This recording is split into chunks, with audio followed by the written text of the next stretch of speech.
जावांगे आप बाद च, कोई गल नहीं। जॉग मोड च MDI मोड च आ गई। फिर उस तो बाद आप लिखा M03S85 850। ठीक है, साइकिल स्टार्ट करता, फिर रिमोट पे ले आए, फिर ले आके मैनुअली हम कट मार दी।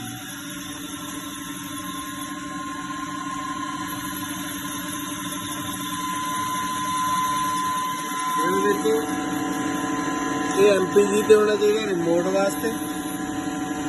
एक्स ਦੇ ਵਿੱਚ मूव करना है, वाई ਦੇ ਵਿੱਚ मूव करना है, या जेड ਦੇ ਵਿੱਚ मूव करना है।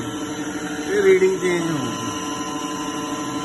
ये मैनुअली फेसिंग चल रही है।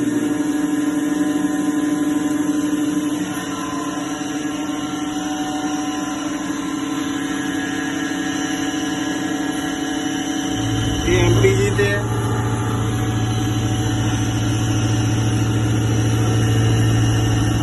स्पीड आप 80% की हुई है, स्पिंडल ओवरड्राइव